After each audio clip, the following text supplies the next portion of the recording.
dan lain kan juga lumayan. Kalau rumah seharga 10 miliar kan juga lumayan nilainya.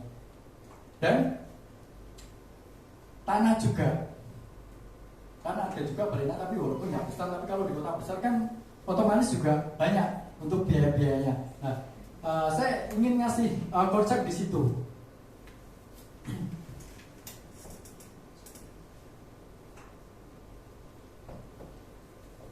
Nah, saya bilang namanya warisan. Saya ingin ngasih ini. Kalau misalkan saya prospek dokter ya, cuman kan belum sampai di situ. Saya baru di sini sama profesinya ini. Nah, kalau profesinya ini udah closing juga karena dapat masukan dari sensei, saya praktekkan, akhirnya deal juga. Nah, kalau warisan ini, namanya warisan banyak nggak dok atau Pak Bu orang yang masuk ke meja hijau, bahkan dipidanakan, bahkan dibunuh karena warisan. Jadi kata-kata yang di belakang itu tak bikin ngeri gitu, dibunuh. Nah, dan di situ saya udah nyiapin juga cari bahan-bahan di internet atau di mana, atau berita media. Saya tunjukkan di HP. Nanti tak kasih contohkan. Oh, ini contoh ada namanya orang tua dituntut sama anaknya, akhirnya dipenjarakan. Terus ini ada yang saudara ininya dikasih seperti ini ternyata nggak terima, dimasukkan meja hijau, akhirnya biayanya lebih besar, dapatnya kecil karena biaya untuk ke pengadilan kan otomatis tinggi juga kalau asetnya juga tinggi yang dibikin sengketa, bener ya? Nah, saya jelaskan di situ. Jadi hukum waris saya masukkan itu ada 3 di semuanya di negara ini. Ada 3. Yang pertama itu hukum waris adat. Yang kedua hukum waris agama. Ini selanjutnya perdata.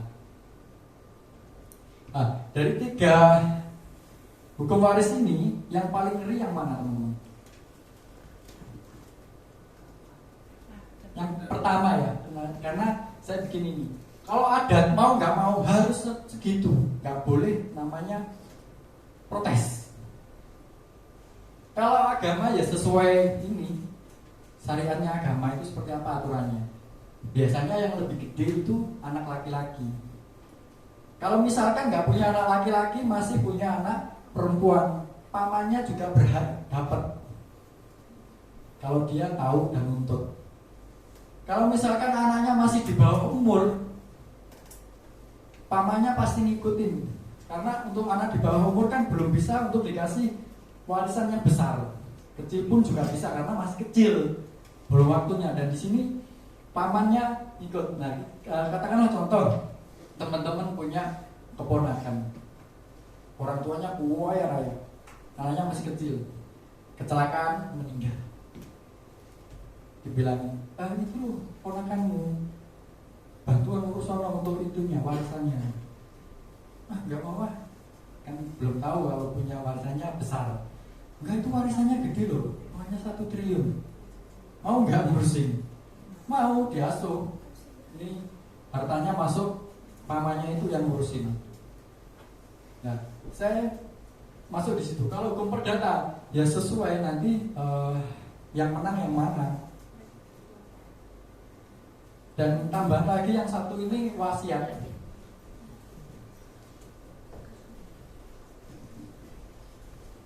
Jadi ini ada 3 ini, dan wasiat itu juga ternyata bisa digugat.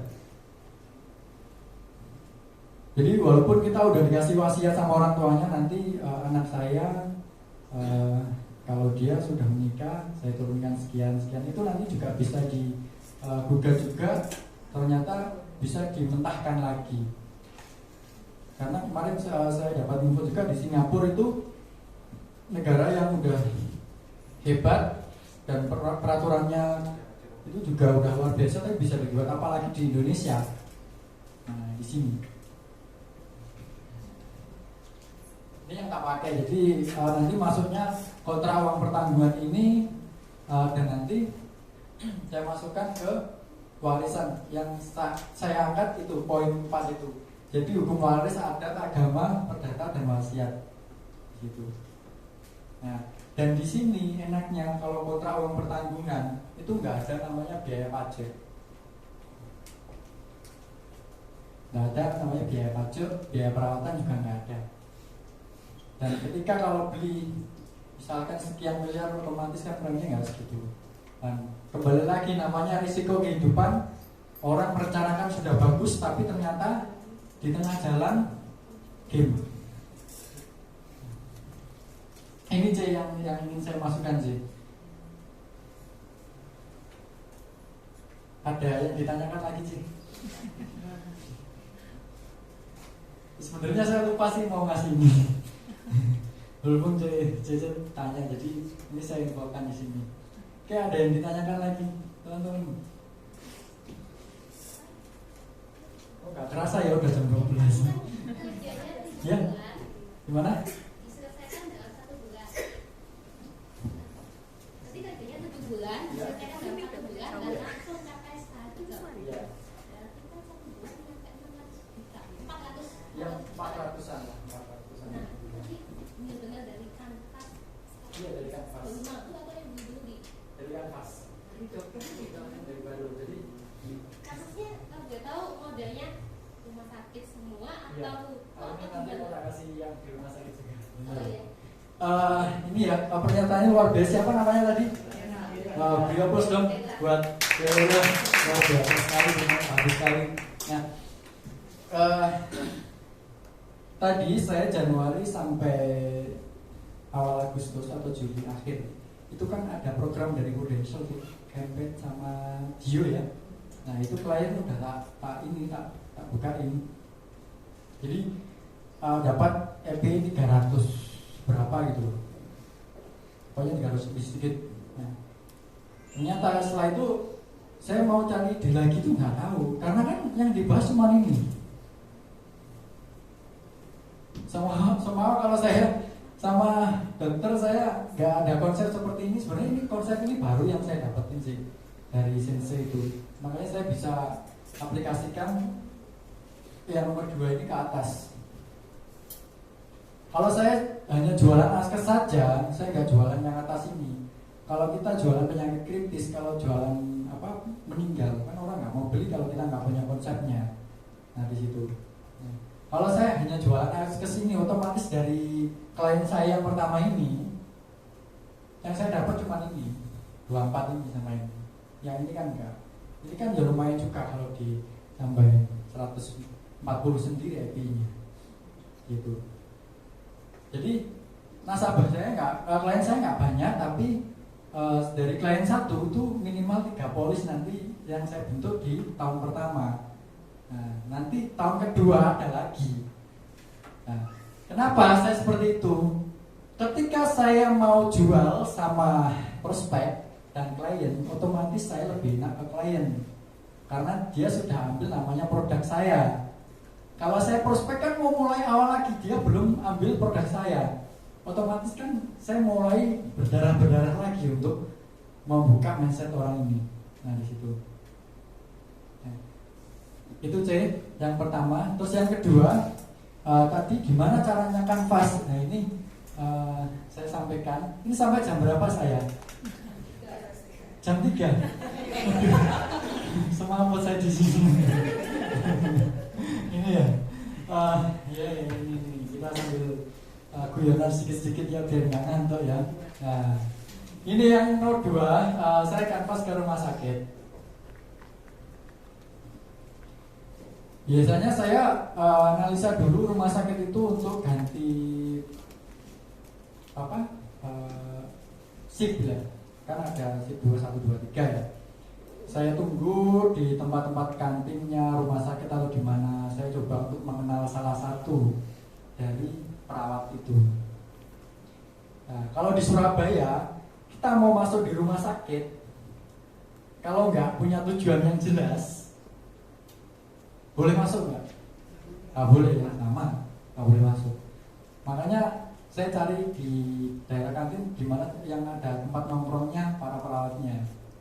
Nah, kebetulan waktu itu ada nih perawat dia mungkin habis ganti sip ya, wah itu maksa saya ya, dia duduk pesen, saya juga pesen, dan saya ini minta waktu duduk di situ deketannya sambil makan. Boleh saya duduk di situ, boleh saya duduk di sini Mbak. Akhirnya boleh, kita ngobrol-ngobrol. Mbak sudah lama jadi perawat di sini. Udah lama Mas, saya udah ini 15 tahun.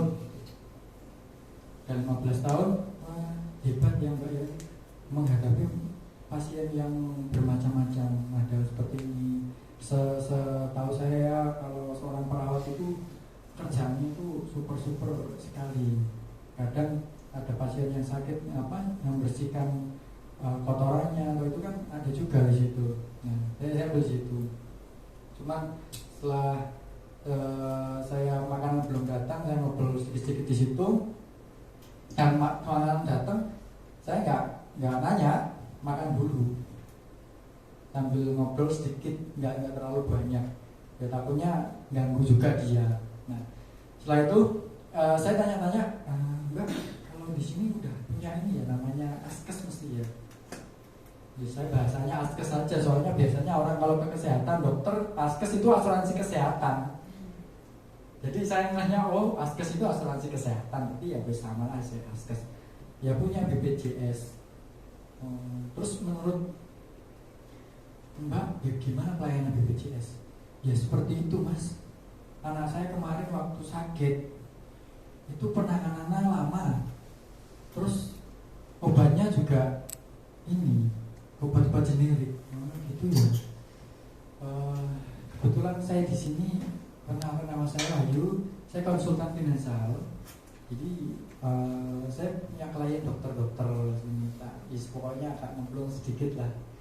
Jadi sebenarnya gimana caranya kita bisa mengambil hatinya dia untuk jadi klien kita, bukan untuk yang lain. Nah, gitu.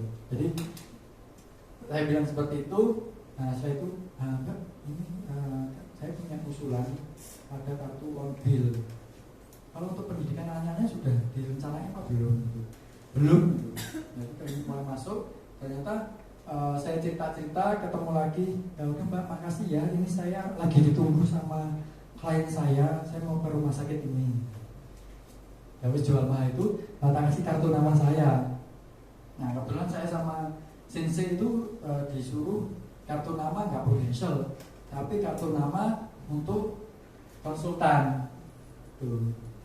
Biar orang ini nggak tahu saya itu berasal dari mana, ini nggak tahu. Nah, jadi saya bikin penasaran dulu Mbak, saya minta ini kontaknya, nanti kita ketemu lagi untuk bahas tadi yang Mbak tanyain ke saya.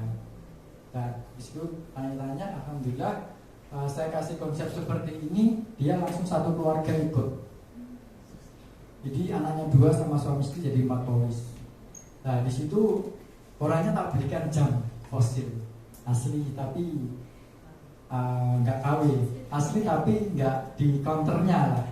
Ada punya temen dia khusus itu, tapi asli barangnya itu. Tak kasih, tapi ada boxnya. Tak kasih, wah ini bagus sekali, kan tahu kalau jamnya asli itu. Udah, situ tak kasih. Dia ini itu yang nanti tak bikin ladang saya untuk masuk ke rumah sakit tersebut.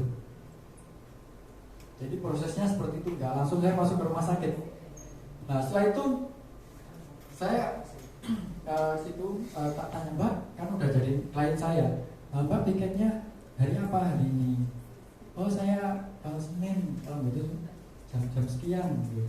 Nah saya waktu itu langsung aja ketika dia lagi piket, saya langsung masuk ke rumah sakit. Ditanya, mana Mas? Saya mau ketemu suster ini, dia di ruang pavilion sekian atau di ruang ini. Oh udah bikin janji, udah. Padahal belum. Ya sudah, ya, ini KTP-nya ditinggal sini, ini untuk apa visitornya. Oke, masuk guys. Ngomong sama temennya, kena kepala perawatnya dia. Ini dia tadi kepala ruangan, kena kepala perawatnya. Kasih konsep ini juga, manjur juga ternyata konsep ini. Closing lagi 3 case, dia sama anaknya 2. Terus kepala perawatnya ini cerita sama temennya dokter, cerita, terus saya next time ketemu lagi, dok, ini ada rekomendasi untuk temennya ibu untuk saya kasih konsep seperti ini, usulan seperti ini, saya bantu untuk ngatur keuangannya juga. Ternyata dikasih. Sekarang jadi kepala rumah sakitnya karena kan yang lama sudah pensiun. Jadi nasabah saya juga. Ya di situ prosesnya saya untuk masuk ke rumah sakit. Kalau masalah cerita ya udah ini yang tak itu terus. Kalau dia udah punya ini tak gali, udah sesuai enggak? Kalau belum sesuai saya masukkan ini. Kalau udah punya ini ya sudah, ini mainnya ke sini. Nah disinilah banyak polis. Nggak hanya satu tapi banyak sekali. Nah itu teman-teman yang ingin saya sampaikan. Ada yang ditanya lagi belum ini? Arya? Ya. Ada objection nggak? Kok kayaknya masnya lancar-lancar aja ya, ngomong closing, ngomong closing, Yeah. ngomong closing. Sebelum itu mungkin pertanyaannya mungkin juga udah banyak penolakan atau apa, baru terus akhirnya masnya mendapat. Yeah. Pengen tahu dong cerita susahnya. Oh, cerita susahnya. Tadi saya di awal-awal saya sebelum ikut sensei, ikut jadi konsultan gimana. Jadi kemarin saya ketika ikut sensei saya menemukan caranya untuk ketemu sama klien itu istilahnya open door itu dengan senyuman. Nah, jadi saya kasih sebagai konsultan, saya bukan namanya agen asuransi. Kalau kita bicara kita adalah agen asuransi, otomatis orang itu udah ilfil dulu kan, benar kan ya, pasti dia lari. Nah, sebelumnya itu saya ketika prospek jadi agen pertama, saya pernah mau ditembak tadi itu, disiram air. Enggak mas, enggak, pokoknya saya nggak mau asuransi itu. Saya sering lakukan, sehari saya prospek nggak pernah ini, karena saya dulu agen biasa, saya nggak pernah belajar. Tapi ketika saya masuk ke ini, saya sebagai konsultan maksudnya, saya bukan jadi agen asuransi. Agen asuransi ini adalah nanti pelengkapnya. Ketika sudah jadi klien saya kasih kartu nama, saya sebagai agen asuransi Prudential di situ. Jadi saya kasih konsep dan usulan ini. Kalau memang ini konsepnya seperti ini diterima, ya udah. Tapi alhamdulillah dengan konsep ini diterima. Tapi kalau pasti dia awal kalau belum punya pasti dia ambil ini. Nah, ketika saya mau naik ke sini, dia bilang kemarin ini mas, ini saya habis beli tanah. Sedangkan saya musiman ini kemana habis beli tanah mau saya bangun juga. Nah, nanti ketika saya sudah selesai ini, saya akan ambil UP 10 miliar. Sehingga klien saya habis closing juga satu keluarga dengan konsep seperti ini, ambil PPH plus semua. Jadi 4 case. Jadi memang ada ini, ada penolakan juga, tapi penolakannya nggak kasar kayak dulu. Ketika saya masih jadi agent biasa, agent awal-awalan dulu, penolakannya kasar-kasar. Karena penyampaian saya, kalau saya bicara agent asuransi ya otomatis ditolak. Tapi ketika saya datang dengan saya membawa konsep dan saya itu adalah seorang konsultan financial atau money management solution, orang itu lebih senang karena membantu dia mengelola keuangannya dia. Nanti untuk asuransi sekian, untuk ini sekian, untuk yang dihabiskan sekian. Nah, rata-rata orang kan seneng kalau menghabiskan pendapatannya kan seneng. Jadi nggak, walaupun dia ngelola keuangan tapi dia nggak ngempet harus mau beli ini tak ngempet dulu lah. Nah, cuma nanti arahnya ke sini tadi, warisannya ke itu, uang pertanggungan di situ. Biar dia bisa menghabiskan pendapatannya dan dia tidak beli aset yang mahal-mahal kayak tanah, rumah, bolehlah beli kayak gitu. Tapi dia untuk beli aset nggak terlalu banyak-banyak. Tapi asetnya dia ada di uang pertanggungan, kontrak uang pertanggungan ini, dan tidak ada namanya wajib. Nah, dan di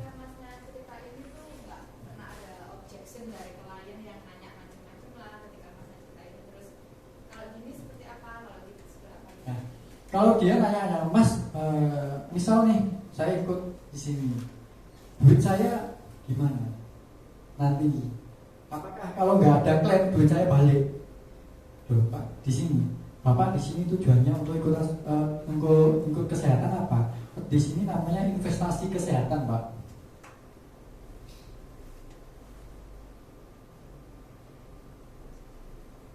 Jadi di sini investasi kesehatan bukan kita nabung kayak di bank. Kalau Bapak mau nabung uangnya utuh ya di bank. Cuma kalau ada risiko ya Bapak ambil. Tapi kalau di sini investasi kesehatan, uang Bapak per bulan sekian, tapi Bapak setiap tahun disediakan sekian miliar. Ketika ada risiko, Bapak udah nggak bingung-bingung lagi mau ambil tabungan atau jual aset yang lainnya. Jadi saya langsung ini aja, nggak kayak dulu. Ketika saya jadi agent, saya ngomong kayak gini kalau prospek. Tapi ketika sekarang ya sudah, saya ngomongkan ini aja, ini aja. Saya langsung 7 poin aja. Saya nggak mau basa-basi. Kalau Bapak mau di sini ya sudah, ini saya bantu. Ini solusinya seperti ini usulan saya. Kalau Bapak nggak mau, nggak masalah saya. Cuman saya di sini datang, saya nggak mau Bapak seperti keluarga-keluarga ada di luar sana. Nah, public figure dan apa tak tunjukin di HP. Ini Pak contoh-contohnya, saya nggak mau Bapak seperti ini. Mungkin sama saya sudah ditakdirkan untuk ketemu sama Bapak di sini, saya ngasih infokan Bapak dan saya ngasih pengalaman dari diri saya sendiri. Dan akhirnya dia berpikir, karena saya nggak mau cepat di sini Pak, saya juga nggak waktu saya juga nggak lama Pak di sini, saya ingin waktunya sedikit aja karena Bapak juga waktu ini penting sekali buat Bapak, karena Bapak punya pekerjaan di luar sana. Saya juga ini ada janji lagi sama klien yang lain, ya wis jual mahal aja kita di situ. Kemudian dulu saya nggak nggak bisa closing cepat ya, karena saya ngasih zona nyaman ke orang itu. Oh iya wis Pak, nggak apa-apa, ini kan bahasanya. Jadi intonasi kata-kata, kalau kita kata-katanya pelan-pelan ini kan orangnya lendek. Tapi kalau kita intonasinya, kita kalau misalkan lagi itu harus dipertebal ya, kita pertebal agar kata-katanya itu kuat. Jadi intonasi itu penting sekali kalau kita jadi konsultan. Tapi kalau kita jualan produk yang lain ya intonasinya beda, karena kita jual barang yang tidak berwujud.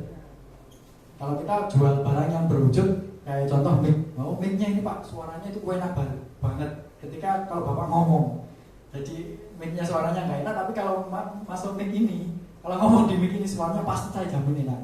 Nah, kan udah ada wujudnya. Tapi kalau kita kan nggak ada wujudnya, gimana caranya untuk kita jual? Ya kita jual konsep ini sama